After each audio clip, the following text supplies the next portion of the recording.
అందరికీ good evening. All of you good evening sir. So especially మా psychology master అమ్మ, so GS Reddy సార్కి ముఖ్యంగా thank you so much sir. So మేమందరం నేను ఎప్పుడు మాట్లాడలేదు.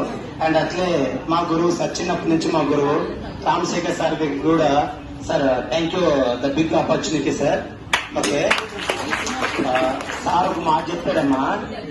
సో ఎట్లా ప్రిపేర్ అవ్వాలి, ఏం చదవాలి, ఏ విధంగా స్కోర్ చేయాలి, సో ఎట్లా చదివితే 100 అబవ్ వస్తాయి, సో ఏ విధంగా చదివితే గవర్నమెంట్ జాబ్ లో ఉండగలము. సో వీళ్ళ ఇద్దరు లెజెండ్ల ముందర నేను మాట్లాడేది తక్కువేమ్మా. బట్ నాకు తెలిసిన ఒకే ఒక అంశం చెప్తానమ్మా. మనోవైజ్ఞానిక శాస్త్రవేత్తమ్మా కోఫ్కా అనే శాస్త్రవేత్త, ఆయన రాసిన ప్రముఖ గ్రంథంలో ఒక అంశం ఉంది. కానీ మనం చదివేటప్పుడు, మనం నేర్చుకునేటప్పుడు మన కంటిలో ఉండే మంచుగడ్డని ఎప్పుడైతే పగలగొడతామో యు గాట్ ద జాబ్. మీ కష్టాలని తొలగిపోతాయమ్మా. ఒక్కటి అంశం తల్లి, అంటే మన కన్నీళ్ళనేవి చదివేటప్పుడు వాటి యొక్క బాధలనేవి అక్షరాల మీద పడి మన యొక్క విజయానికి నాంది పలకాలమ్మా. ఓకే, చదివేటప్పుడు నీ పక్కన నీకు నీ అని అనుకునే వాళ్ళు ఎవరు ఉండకూడదు. జాబ్ వచ్చిన తర్వాత మాత్రమే అప్పుడు వస్తారమ్మా. గుర్తుపెట్టుకోండి, చదివేటప్పుడు మీ కళ్ళకు తప్ప 10 ఎదుటి వ్యక్తికి, పక్కన వ్యక్తికి, వాళ్ళకి నేను చదువుతున్న అంశమే తెలియదు. మనం చదివేది మనం చేస్తూ ఉండాలి అంతే. నీకు నిజమైన మిత్రుడు ఒక్కడే ఒకరు సార్, నీ కన్నీళ్లు మాత్రమే. నీ కన్నీళ్లు మాత్రమే.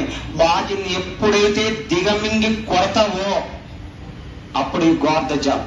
నీకు సపోజ్ ఫ్రెండ్స్ చాలా మంది ఉంటారమ్మా, ఆనందంగా మాట్లాడతావు, టీ తాగుతావు, కాఫీ తాగుతావు, రేపేమో ఆయన పెడతాడు, ఎల్లుండేమో ఆయన పెడతాడు కాఫీ.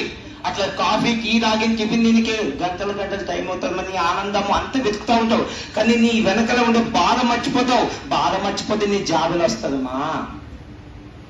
బాధను ఎప్పుడు పక్క పంపించదు. ఎప్పుడైతే బాధను కడుపులో పెట్టుకొని కళ్ళ నుంచి బయటకు వస్తా ఉందో అక్షరాలే సిగ్గుపడి మీ మైండ్ లో స్టోర్ అవుతాయి. That is the true. నేను చెప్పింది కాదమ్మా, నేను చెప్పేదైతే నాకు రావు చెప్పేది. నాకు కూడా మీలాగనే చదవాలనే ఆతృత ఎక్కువ, అందుకే గ్రంథాలు చదువుతూ ఉంటాం. మనోవైజ్ఞానిక శాస్త్రవేత్తల గ్రంథాలు, వాళ్ళు రాసిన ఇతివృత్తాలలో మన లర్నింగ్ ప్రాసెస్ తల మీద చాలా మెథడ్స్ ఉంటాయి. వాళ్ళని వాళ్ళకి చదివి నాకు తెలిసిన కొన్ని అంశాలు మాత్రమే చెప్తామమ్మా. సో చాలా ఎక్కువ మాట్లాడాను. So anyway thank you. ఇంకోటమ్మా చెప్పేది కదా సారు, ఖచ్చితంగా జాబ్ కొట్టాలంటే ఏం చేయాలి? ఓకే, మా కిట్లో అందరికి 100 అబవ్ వస్తాయమ్మా, నేను గ్యారంటీ. ఓకే, 100 వస్తాయి అబవ్. Okay, so 100